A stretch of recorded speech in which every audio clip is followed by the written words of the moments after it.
This is Kerry Cassidy from Project Camelot, and today is June 13th, 2015, and I am talking to a friend of Dale Lewis. Let's just say that for now.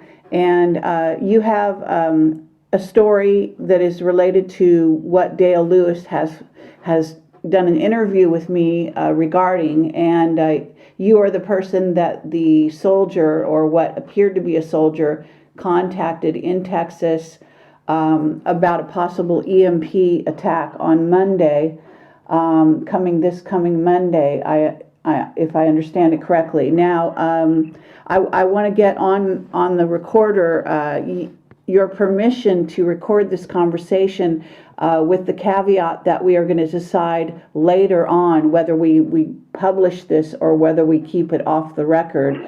But we're going to record it right now. You have my permission to record this. All right. So thank you very much. So now why don't you go ahead and say what you were about to say to me just before we started about why you might be coming forward at this time? The reason I'm coming forward is because I feel that by and large, there's been a lot of disinformation in the media about what's going on with Project Jade Helm 15. Of course, anybody that does research will know that, governments do put out disinformation to cover up any potential situations that might actually scare the public, cause panic, pandemonium, run on the banks, run on food shortages. So while I understand that there's disinformation and why they do it, the information that I learned this week definitely needs to be out publicly for the American people. The time to prepare is now. No longer can we just go day to day hoping to get by. We need to have our normalcy bias challenged. We realize that through various media outlets, television shows, video games, radio, by and large, we've been programmed to have a normalcy bias that we will wake up tomorrow, go to work, come home, and go to bed just to do it all over again, that nothing bad is going to happen. But we've seen several instances in the last 14 years that show otherwise, whether you want to talk about the Boston bombings, the attacks on September 11th, whatever have you. The American people were not prepared. And I know that there's always, different sides of each topic. There's people that have been labeled truthers out there about 9/11 that question what went on and why. And they question because they have a reason to. When we were in school as kids, we were taught to question everything. Once we become adults, we are taught not to question anything and just take all the information as fact. And the problem with that is what's being reported in the media here in Texas is that Jade Helm 15 is a military exercise for special forces training for urban contact, and it's nothing more. But our history in America shows several occurrences just in the past few years of military exercises that go real time. We have an example of that with the September 11th, 2001, when FEMA was actually in New York on that Monday preparing to do training exercises, and the next morning, Tuesday morning, sadly, it went real time. Yeah. And that kind of gets shrugged aside when reporting the whole story. Other circumstances where occurrences have gone real time with Sandy Hook, the Boston bombing. And while I'm not taking away any credit to what went on, and I definitely don't want to be hurtful to any of the victims, the families, friends that lost loved ones, it still remains to be said that we need to question what is going on. And so when when Operation Jade Helm first was reported in the media, me having friends and family that served in the military, I was already curious as to why Special Forces would choose American cities to run their operations in, because military typically will train in the environment that they're about to go serve in and be deployed to. Well, why would we choose American cities? Why would we choose states having those American cities that in certain news outlets get labeled as hostile territories? And when you hear the words hostile, training exercises and such, it automatically sends up a red flag. And that's the reason that, you know, I don't believe everything I see. I don't believe everything I read in the media. I like to do my own investigation. I like to search out for myself. And if I find any sources that go against the narrative, then I'll definitely try my best to vet them, especially before I carelessly or recklessly post anything on Facebook or any other social media. This situation with Jade Helm, I was working in Austin, Texas. I was at a convenience store, me and another coworker, and a gentleman walked in. He was plainly shaken up. He was, I wouldn't go as far as to say something was mentally wrong with him, but you could tell he was shaken up. He was worried. He would not look at the camera. In fact, he just observing him before we even made contact, he was purposely walking away from the cameras, looking away from it when talking to us. And he approached us, and he said, "I'm sorry, have you," and it was kind of strange, but casually he asked us, "Have you heard of Operation Jade Helm 15? I said, "Yes." And he said, "Okay." He's like, "It's going to go real time Monday." I was like, "What are you talking about?" And he pulled out it wasn't a smartphone. It looked more like a iPad type notepad. And he flipped through a couple buttons that can send him red error messages on a screen. And then he finally got the documents that, me not being in the military, I can't say 100%, but from documents that I have seen, these look legit. And it was basically part 1, part 2, part 3, part 4 of his orders, and it was for Operation Jade Helm 15. And his story to us was that he got his marching orders, that he was supposed to be ready to go Friday the 12th, that he knew that Humvees were going to start carrying brass as of Friday, and which isn't a good sign. But he also said that it's not going to be what everybody says it is. And I questioned him. I said, "Well, what do you mean? What does everybody say it's going to be?" He said, "Well, the news media says it's going to be a training exercise." He said, "Conspiracy theorists, by and large, think that they're just going to initiate martial law." He's like, "That's not going to be the first stage." He said, "The first stage will be an EMP attack on the grid," which anybody can research that knows that an EMP attack was been back to the 1800s, so technology-wise. You're not going to have your cars. You're not going to have running water for too long. No electricity, no communications. And that's what makes it so scary. You know, 40 years ago, the American public worried during the Cuban Missile Crisis, we were worried about a nuclear attack. Well, those days are long gone. And an EMP attack would devastate the population, even in just a few states. And so after hearing what he had to say about it, it automatically piqued my curiosity, and I said, "Okay, well, my first question to you is, how do I know you're military?"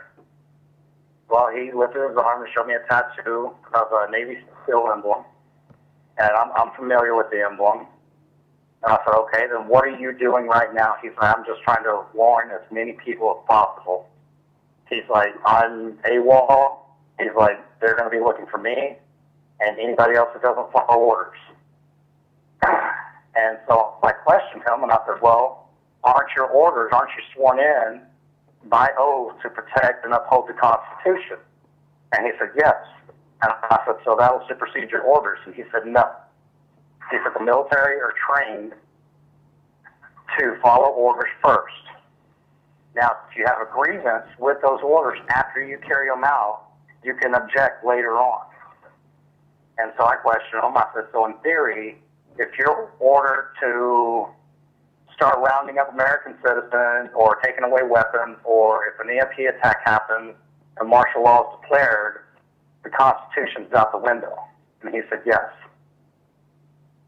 Now, like I said, doing my own research for years now, I've known of the state of emergency that George W. Bush signed days after the attacks on September 11th. That state of emergency, which anybody can look up on Wikipedia or various other sites, they know that the state of emergency suspends the Constitution and gives the president executive authority. That is another reason why all these policies that lawmakers are making, when they use executive order, they go unchallenged because they have that power right now.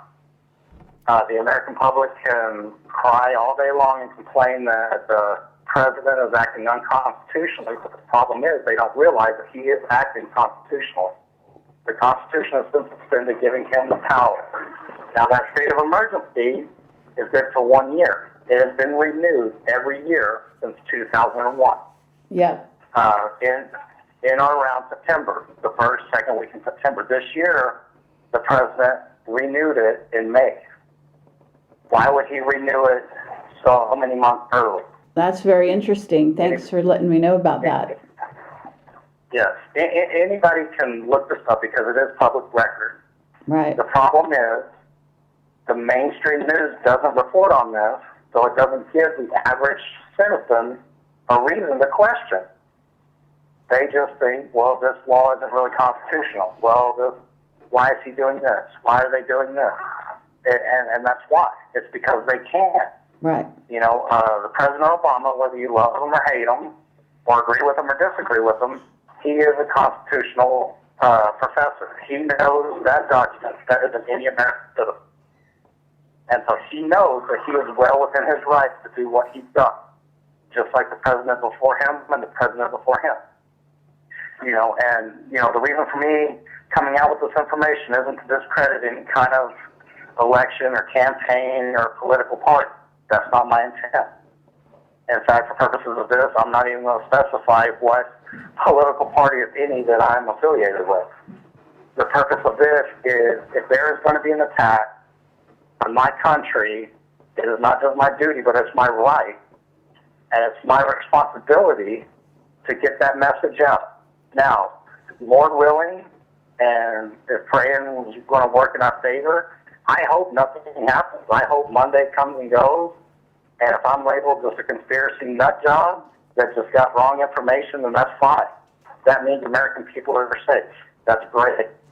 Right. But if my information is correct and it goes public, and even a few hundred people can catch on and prepare, you know, get a few more cases of water, get some extra food, something that can sustain them, maybe even go to the drugstore and get a few, first aid kits, some Tylenol, something, because anybody can think about it, the worst possible case scenario, whether it's a flood, which we've had down here in Texas recently, tornado, earthquake, any kind of natural disaster happens, when by and large the public's preacher comforts are taken away, you know, you don't have McDonald's, you don't have your cell phone, you don't have cable, internet, phone, water, food shortages.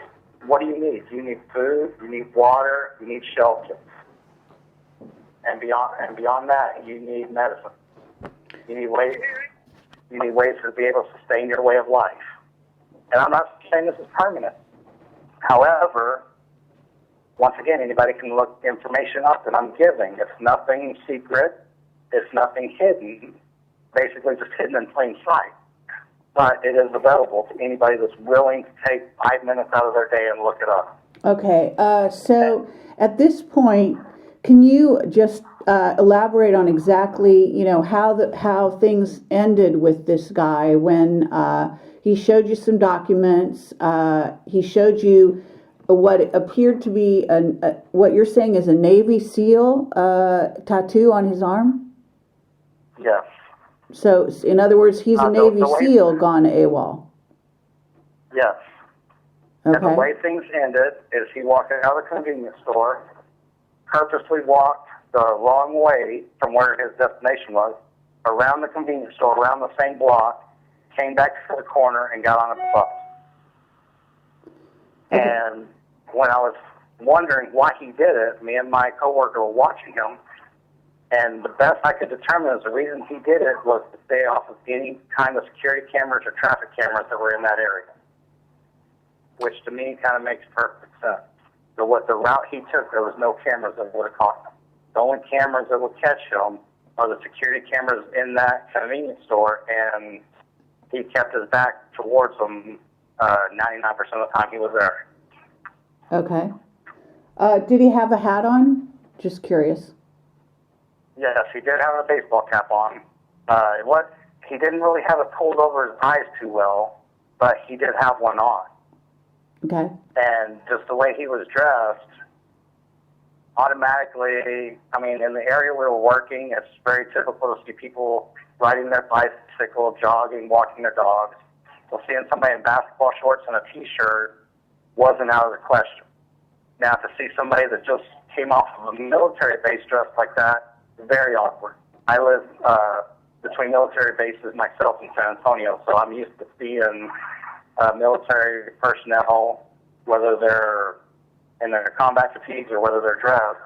I'm used to seeing that. And the way he dressed, it just didn't fit.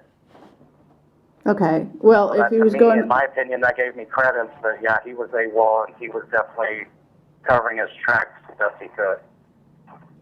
okay. Now, are you, if we do publish this, with your permission, obviously, are you willing to put your name on this, or do you want to stay without your name? Yeah, it's going to be up to you. I would prefer to use a pseudonym.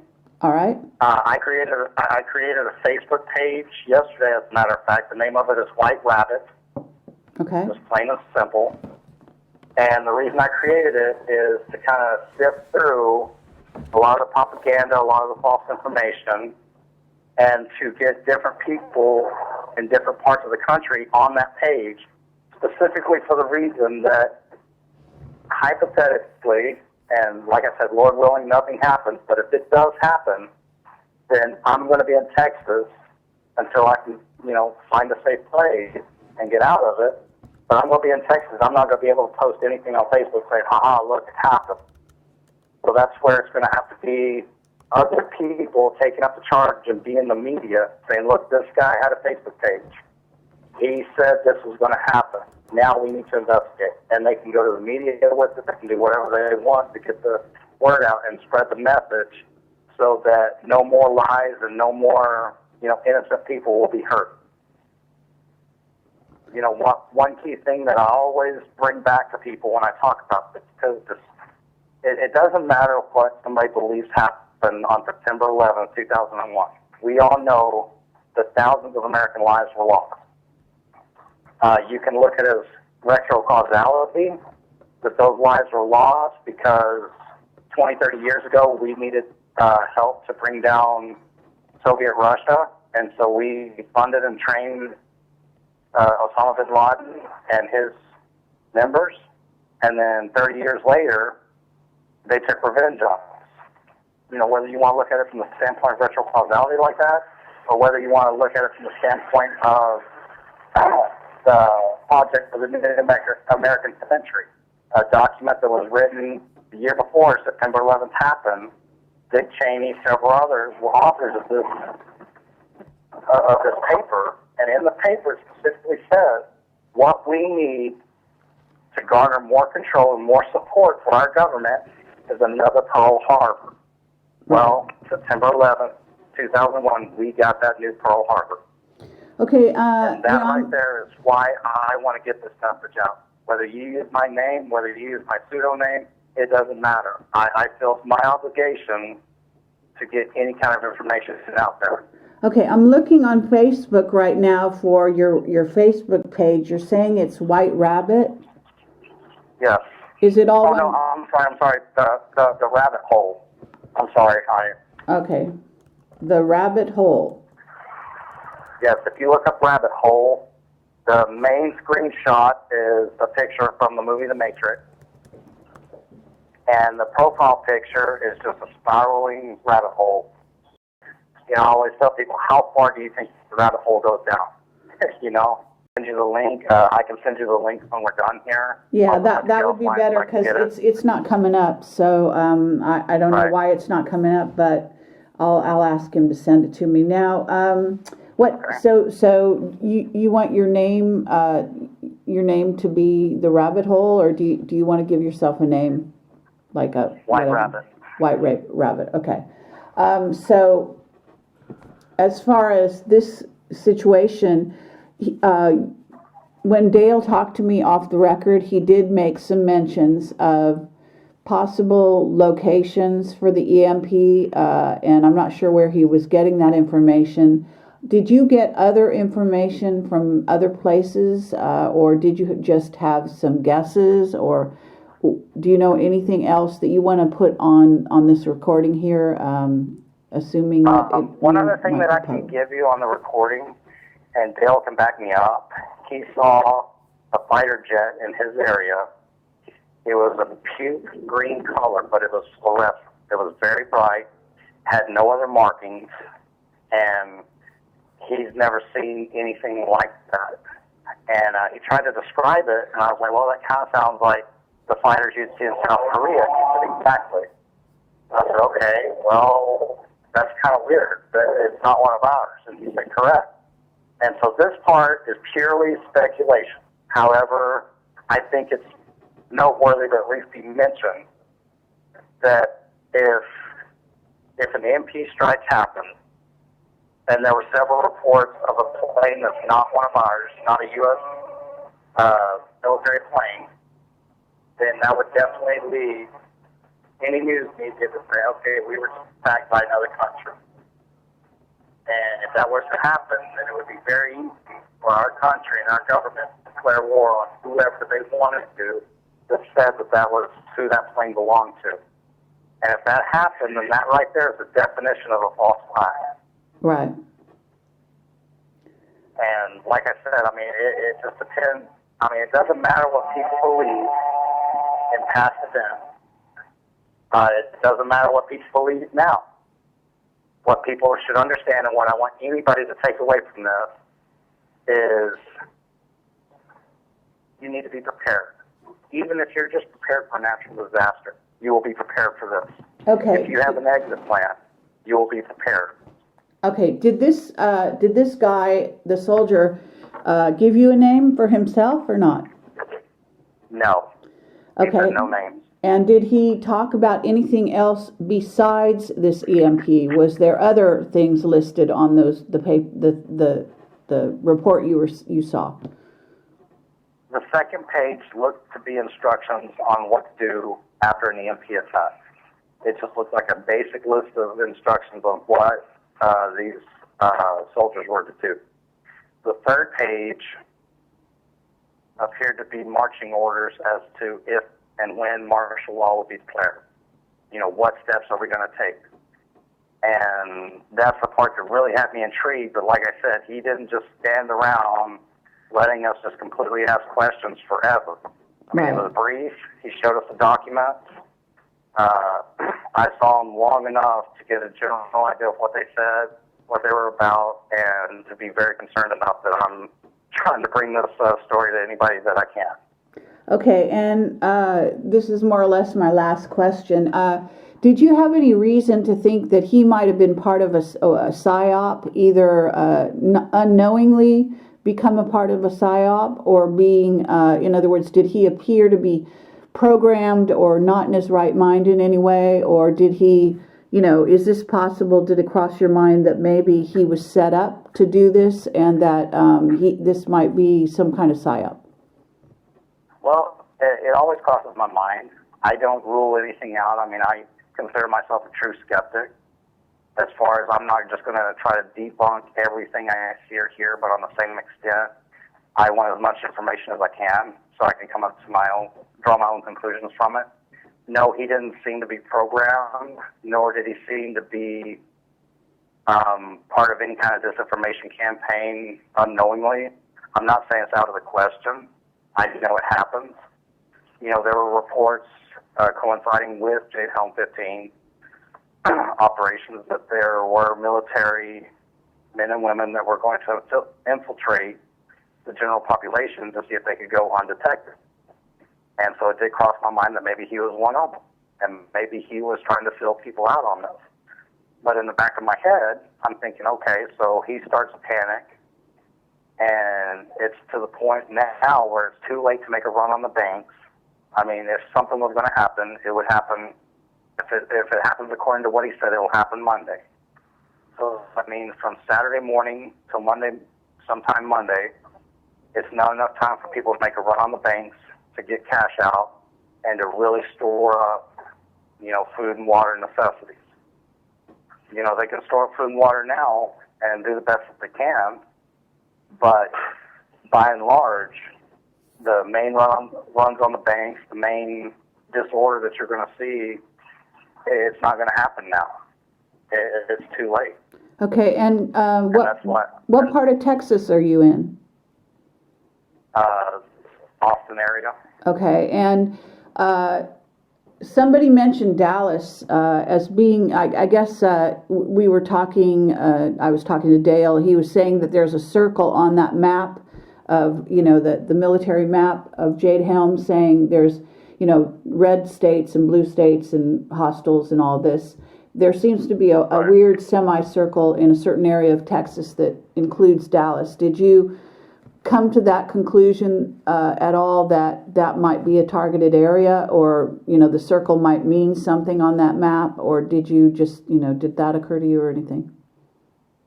No, I have made that determination. The circle includes areas north of Austin, Bastrop, which has actually been in the news a lot because there are UN vehicles being stored in empty pastures out in the Bastrop area, and that's where some of the first reports of the UN vehicles and Jade Helm 15 exercises came from, was that area.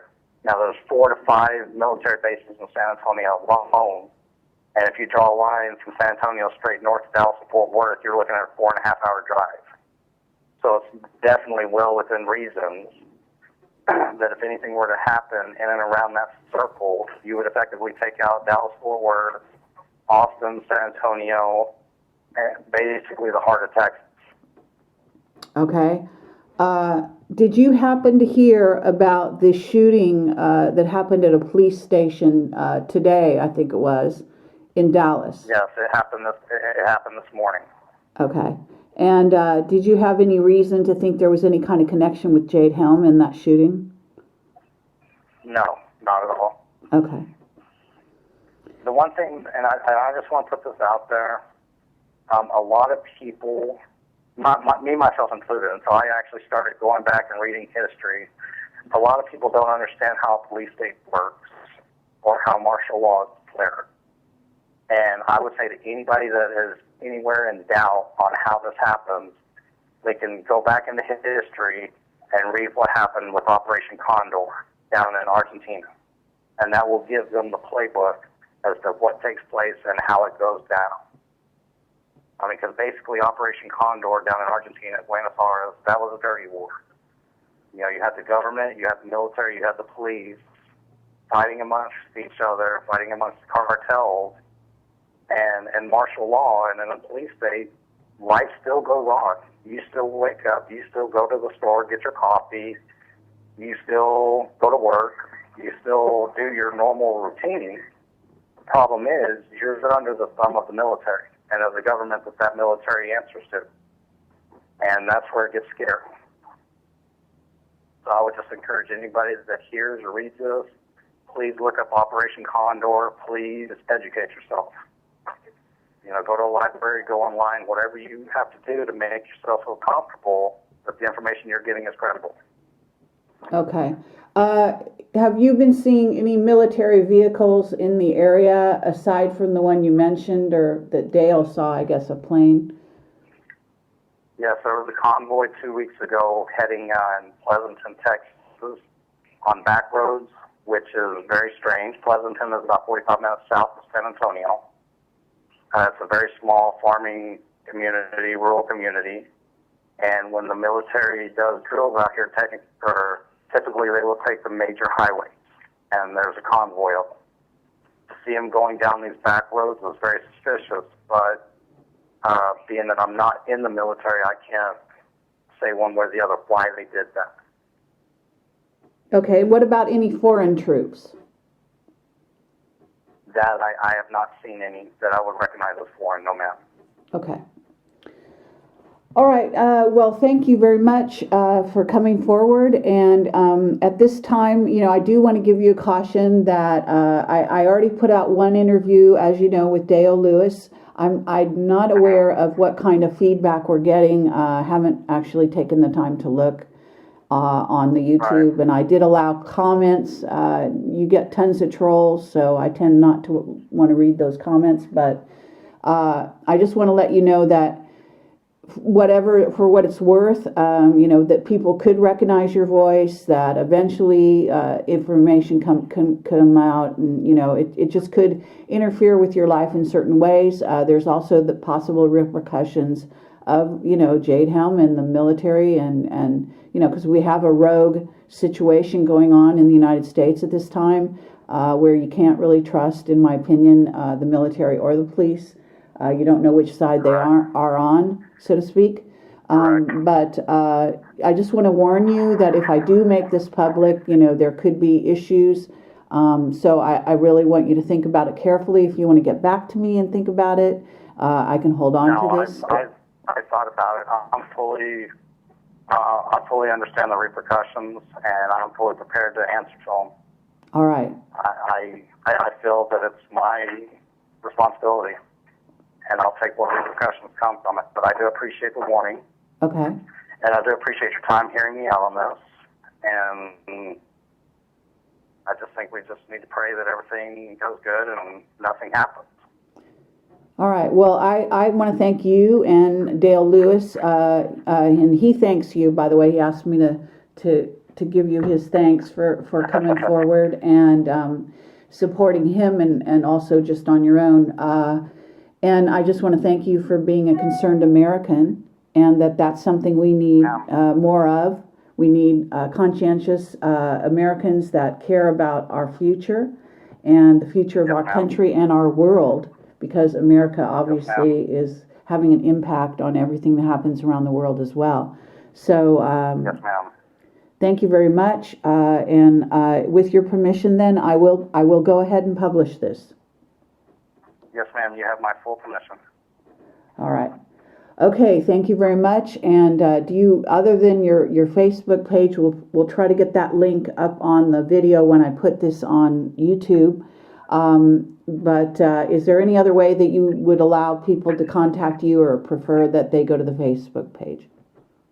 If they go to the Facebook page, then I can answer any questions, and I can help them with any, sending them links on what they can look up on their own, ideas. I will not post anything that cannot be vetted and cannot be looked up by each individual person. So, Okay.